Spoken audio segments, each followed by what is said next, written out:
Analytical Geometry Revision. Oh gosh, I hope I spelled revision correctly. So we're going to work on analytical geometry revision. Things like midpoint theorem, the distance formula, just all those basics that are easy to forget when you do not work with them for a while.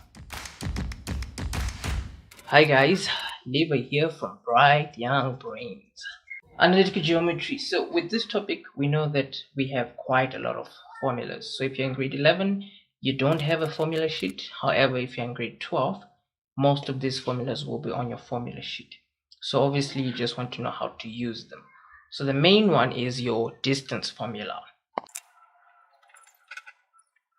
Now the idea with the distance formula is you may be familiar with where maybe x1 and x2 are swapped around, or where y2 and y1 is swapped around, or even these two complete brackets swapped around.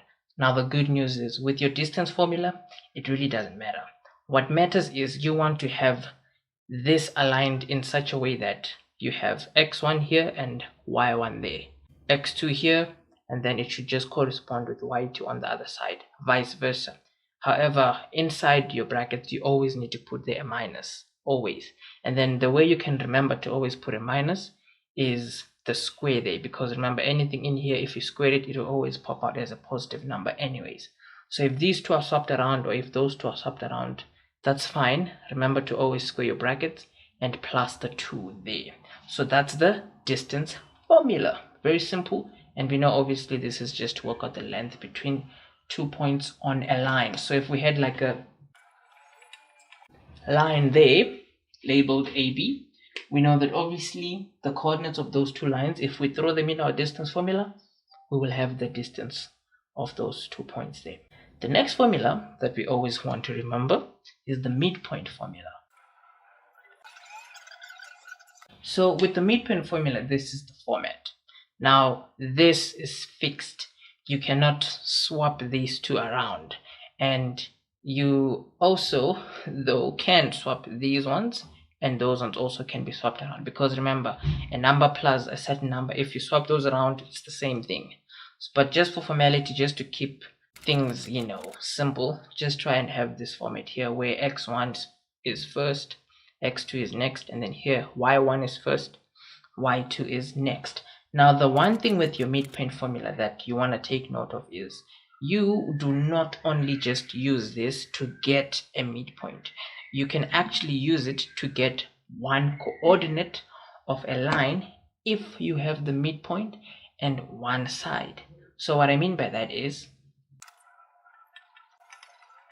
if we had a line like this one where we have D and C, then the midpoint they're given. If the midpoint was actually given, we can still use the midpoint formula to get these coordinates here.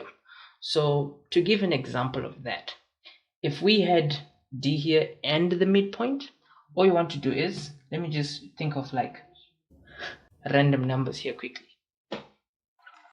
So if we had a line like that one where D is given and the midpoint is given and the other side of your line is not given, if you wanted to work out this coordinates here, you can still use your midpoint formula, in the sense that you have your midpoint, right? So this is what you can formulate before you start working things out. We know that the 7 goes with this portion, the 4 goes with that portion of your midpoint equation. So essentially you can have two equations here that will help you work out x1 and y1, which will be the coordinate there. So to do that, there we go. And you don't have to have brackets there. I don't know why I did that. But anyways, to solve this equation, we can see that the x is going to be equal to 9, or rather x1. For y1, we can clearly see there that's giving you 2.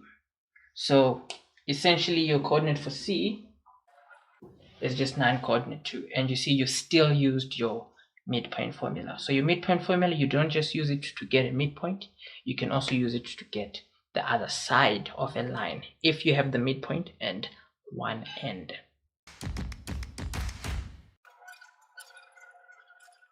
The gradient equation. So we know that our gradient equation will always be equal to y2 minus y1 over x2 minus x1. Now the idea with this gradient equation is that it is not the only gradient equation that you have. What I mean is this, you can use it if you have your coordinates of your two lines. Say you have, let's say, D and C here, and you want the gradient of that line, you can just use this gradient equation. Even if you have D and M only, you can still get the gradient of that full equation, because you see the gradient between D and M is the same as the gradient between D and C, because it's the same line. So with other cases where you have, let's say, an angle of inclination, so if we know the angle of inclination, to get the gradient of this line here, we will need this formula. This is the equation you would use, because this equation will get you the angle there if you have the gradient.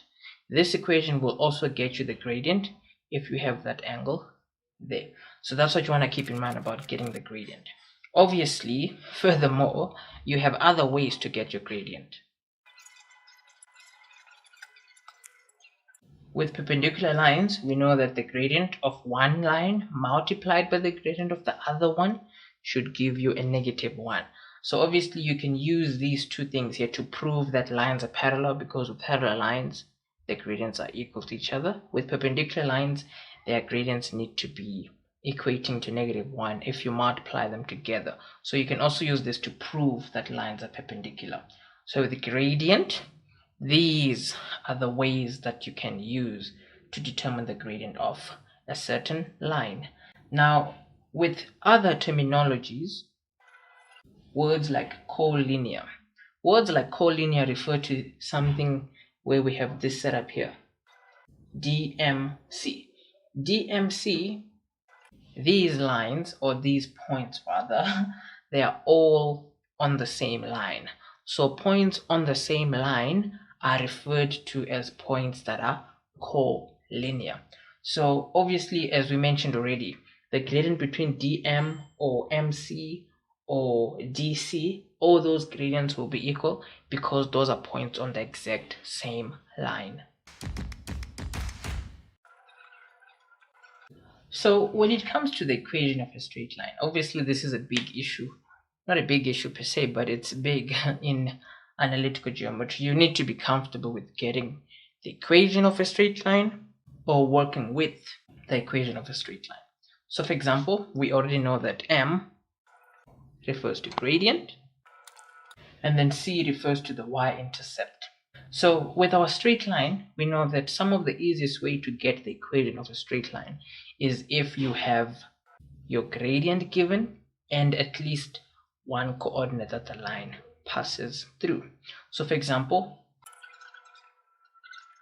if we had a scenario maybe like this one, where our point there is 3 coordinate -5, and we have a gradient there of -4. If they wanted us to get the equation of this line, the easiest way to do it is to use a format that looks like this.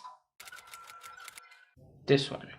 So here we have y minus y1 is equal to m, and then in brackets x minus x1. So this x1 and this y1 refers to those coordinates that were given. Now if you throw those coordinates in here and your gradient, and you simplify and make y the subject of the formula, you will end up with the equation of the full line. So to do that,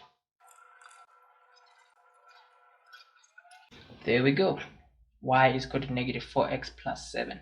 This is going to be the equation of our straight line. By just using the format here and knowing that our last result, as in our end result, needs to be in this format. So for more info on like an equation of a straight line, there's a tutorial on that in the functions and graphs playlist, which is all, other info on other graphs as well. So with analytical geometry, we always need to be very comfortable with an equation of a straight line. Now, in addition to this, we want to remember that anytime you have a line that is vertical, the equation of this line will always be x is equal to a certain number, depending on the number that it cuts on your x-axis. So for example, if this was our Cartesian plane and we had a straight line here cutting x where 3 is, the equation of this line would be x is equal to 3.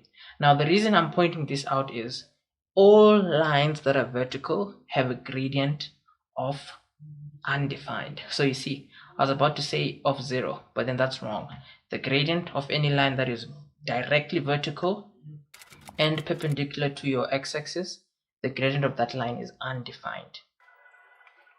With a horizontal line, if that line cuts our y-axis where y is equal to 5, the equation of this line will be y is equal to 5, because with the horizontal line, the equation of a line like that is always y is equal to whatever y value on the y-axis your line cuts. Now the gradient of a line that is horizontal will always be a 0. All lines that are horizontal have a gradient of 0. All lines that are vertical have a gradient of undefined. They don't have a gradient. So that's what you want to know about an equation of a straight line in relation to how that helps in analytical geometry.